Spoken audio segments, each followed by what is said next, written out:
नमस्कार, political classes 2M channel में आपका स्वागत है।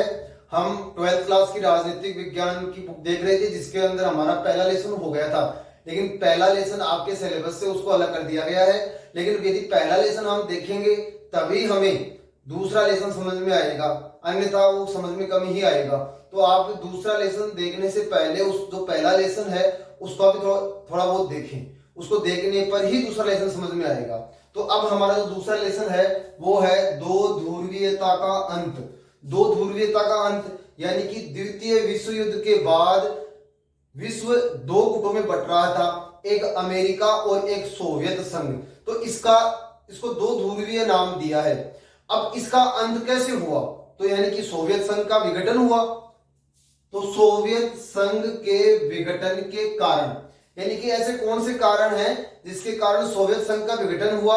और जैसे ही 1991 में सोवियत संघ का विघटन हुआ, उसी के साथ दो ध्रुवीयता का क्या हो गया? अंत हो गया। और विश्व में केवल एकमात्र महाशक्ति बची, और वो कौन सी थी? अमेरिका। तो देखते हैं इसके कारण। तो सोवियत संघ के विघटन के कारण कुछ कारण तो हम आम कारण है वो देख लेते हैं। जैसे कि सोवियत संघ ने अपना सबसे अधिक जो पैसा खर्च किया वो हथियारों के निर्माण पर किया, जिसके कारण इसकी राजनीतिक, आर्थिक, सामाजिक परिस्थितियां कमजोर हो गई। और इसका परिणाम किसमें सामने आया? सोवियत संघ के विघटन के रूप में सामने आया। तो देखो,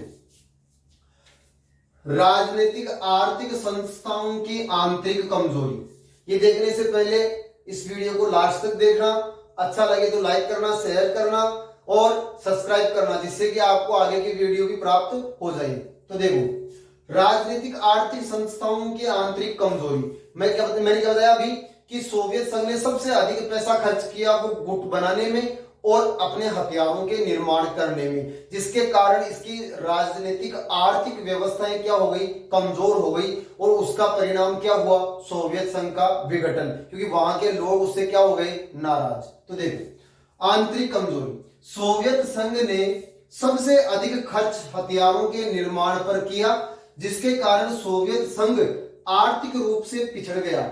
इस कारण लोगों की आकांक्षाओं को पूरा नहीं कर सका। अब इस सरकार से मांग होती है, जैसे चिकित्सा की व्यवस्थाएं, शिक्षा की व्यवस्थाएं, रोजगार की व्यवस्थाएं और जीवन आजीविका की व्यवस्थाएं, भोजन, रोटी, कपड़ा, मकान, इनकी आवश्यकताओं की पूर्ति करना, ये सारे काम किसके होते हैं? सरकार के होते हैं। भाई इनके लिए कैसी भी व्यवस्था की जाए। तो जब उन्होंने ऐसी व्यवस्थाएं नहीं की, क्योंकि उनका पूरा का पूरा ध्यान किसके ऊपर था? हथियारों के निर्माण पर और अपने आप को विश्व की महाशक्ति बनाने पर, जिसके कारण वो इनकी तरफ ध्यान ही नहीं दे पाया। और अब जो लोगों की आकांक्षाएं हैं सरकार से कि वो क्या चाहते हैं, तो वो तो सरकार कहां से पूरा करे? तो लोग उस अपनी सरकार से क्या हो गए? नाराज हो गए। तो देखो, पूरा नहीं कर सका और उपभोग की वस्तुओं की बड़ी कमी हो गई। आबादी का एक बड़ा हिस्सा अपनी सरकार को सबकी नजर से देखने लगा। यानी कि जो ज्यादातर जो गरीब पिछड़े हुए लोग थे, उनकी आकांक्षाएं ज्यादा रहती है सरकार से, तो वो एक बड़ा वर्ग सरकार को सबकी नजर से देखने लग गया। वे सरकार हमारे लिए कुछ भी नहीं कर रही है, तो हमें इस सरकार को बदल देना चाहिए। और हमें कौन सी व्यवस्था अपनानी चाहिए? अमेरिका वाली जो पूंजीवादी व्यवस्था है उसको अपनाना चाहिए, क्योंकि उसने अपना इतना अभी क्या किया है? विकास। तो देखो, आगे पहला हो गया। दूसरा देखो, लोगों को अपने पिछड़ेपन की पहचान होना, यही है इसका कारण। लोगों को अपने पिछड़ेपन की पहचान होना। पहले लोगों को ये बताया जा रहा था कि सोवियत संघ बहुत अधिक विकास कर रहा है और विकसित देश बन रहा है, लेकिन जैसे जैसे सोवियत संघ के लोगों की जानकारी पश्चिम के देशों के प्रति बढ़ी और जैसे जैसे उनको जानकारियां मिली, तो सोवियत संघ के लोगों ने देखा कि हमारी अर्थव्यवस्था तो पश्चिम के देशों की अर्थव्यवस्था की तुलना में बहुत पिछड़ गई है। तो इसके कारण उनके मन में एक मनोवैज्ञानिक धक्का लगा कि हमारी सरकार तो हमसे क्या बोलती रही है? झूठ बोलती रही है। तो हमें भी किस प्रकार की व्यवस्था को अपनाना चाहिए? पश्चिमी व्यवस्थाओं को अपनाना चाहिए। तो देखो, लोगों को अपने पिछड़ेपन की पहचान होना। सोवियत संघ के लोगों को पश्चिम के देशों की जानकारी होने पर पता चला कि सोवियत संघ की अर्थव्यवस्था पश्चिम पूंजीवादी अर्थव्यवस्था से बहुत अधिक पिछड़ गई है। इससे लोगों को राजनीतिक व मनोवैज्ञानिक रूप से धक्का लगा कि वह सरकार, उनको एक बाद में मालूम चला कि हमारी सरकार तो बहुत अधिक पिछड़ रही है, हमारा देश तो बहुत अधिक पिछड़ रहा है, जबकि हमारी जो व्यवस्थाएं हैं वो हमें बता रही हैं कि पश्चिम के देशों की तुलना में सोवियत संघ का विकास अधिक हो रहा है। जब उनको इस बात का पता चला तो वो अपनी सरकार से क्या हो गए, नाराज हो गए और उसको बदलने का विचार उनके मन में आया और इसका नतीजा क्या हुआ, सोवियत संघ का विघटन। तो ये दो टॉपिक हैं, आप इसका स्क्रीनशॉट ले लो। आगे टॉपिक और देखते हैं।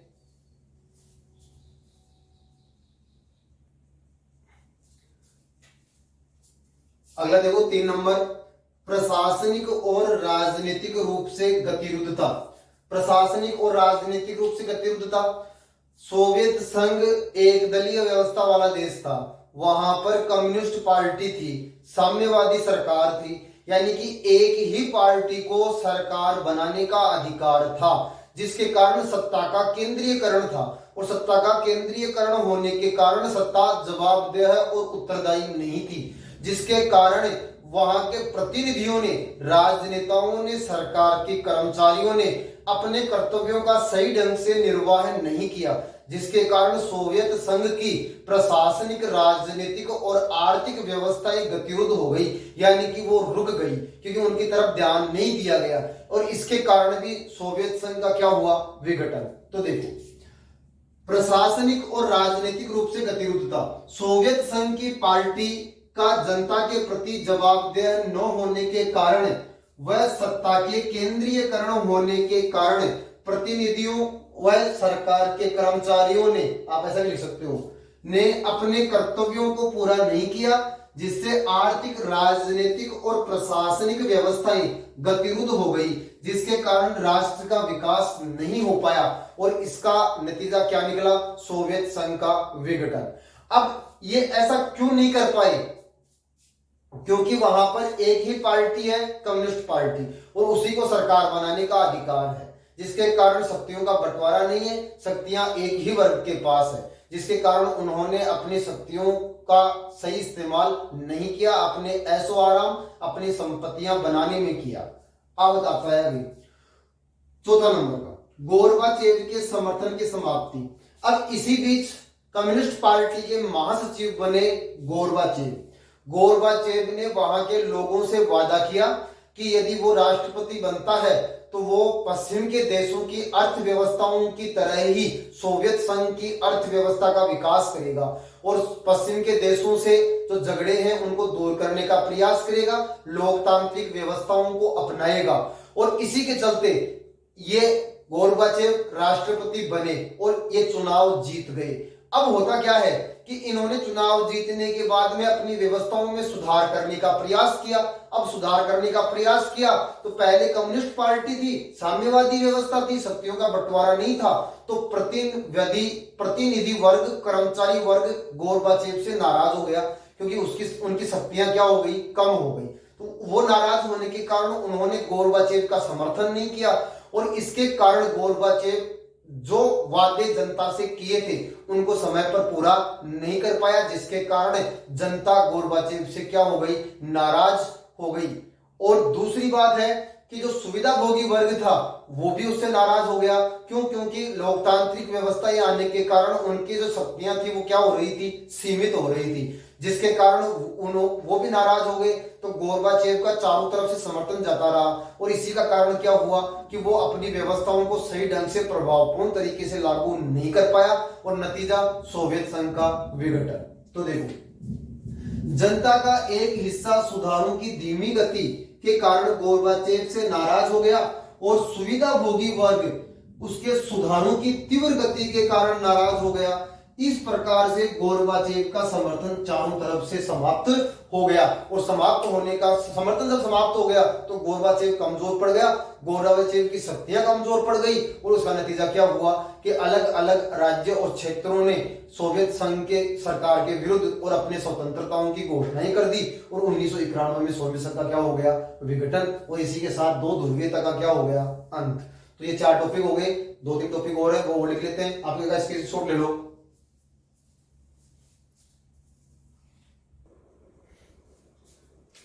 सोवियत संघ के विघटन का अगला कारण देखो, राष्ट्रवादी भावनाओं और संप्रभुता का जवाब। राष्ट्रवादी भावनाएं, अपने राष्ट्र के प्रति प्रेम करना राष्ट्रवादी भावना कहलाती है। अपने राष्ट्र के प्रति अपने आप को बलिदान कर देना, सब कुछ न्यौछावर कर देना, अपने राष्ट्र को ही सब कुछ मानना राष्ट्रवादी भावना कहलाती है। फिर संप्रभुता, संप्रभुता का मतलब होता है वह देश जो अपने क्षेत्र में कानून निर्माण करने में और उनको लागू करने में पूर्ण रूप से क्या होता है, स्वतंत्र, उसको बोलते हैं हम संप्रभु या संप्रभुता। एक देश अपने क्षेत्र में कानून निर्माण करने में और उन्हें लागू करने में पूर्ण रूप से स्वतंत्र होना, उसके ऊपर किसी समूह का, किसी देश का, किसी राष्ट्र का, किसी संगठन का किसी भी प्रकार का दबाव न होना, वो कहलाता है संप्रभु राष्ट्र। तो उस समय सोवियत संघ में सम्मिलित कुछ राष्ट्र थे, जैसे यूक्रेन, जॉर्जिया, बाल्टिक गणराज्य, लिथुआनिया, ऐसे राष्ट्र थे। वो ये चाह रहे थे कि हम अपने देश को स्वतंत्र करें और हम अपने ऊपर शासन हमारा खुद का हो और हम खुद क्या हो, संप्रभु हो। तो इसलिए उनमें इस प्रकार की भावनाएं भी बढ़ रही थी, जिसके कारण उन्होंने सोवियत संघ का क्या किया, विरोध किया और अपने राज्यों को क्या किया, स्वतंत्र। तो देखो, सोवियत संघ में सम्मिलित बाल्टिक गणराज्य, यूक्रेन, जॉर्जिया जैसे देशों में संप्रभुता के भाव बढ़ने के कारण या स्वतंत्र राष्ट्र की स्थापना के कारण ये देश सोवियत संघ से अलग होने की मांग कर रहे थे, आंदोलन कर रहे थे सोवियत संघ से अलग होने की।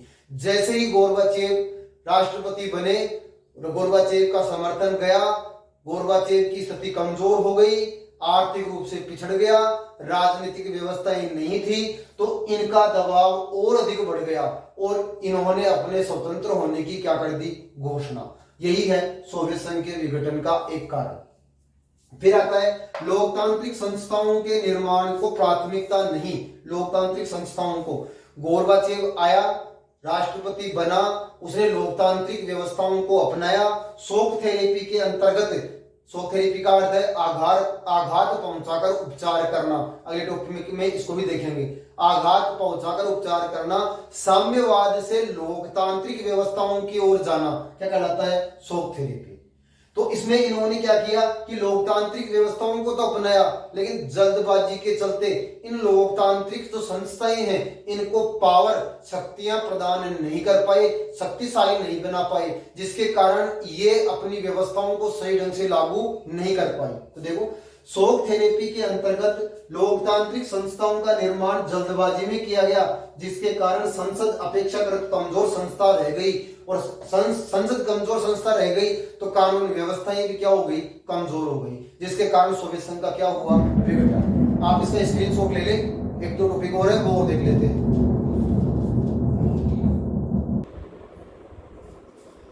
अगला देखो, आर्थिक स्थिति का कमजोर होना। आर्थिक स्थिति का कमजोर होना, हमने अब तक जितने भी टॉपिक पढ़े उन टॉपिकों में सबसे महत्वपूर्ण टॉपिक है आर्थिक स्थिति का कमजोर होना।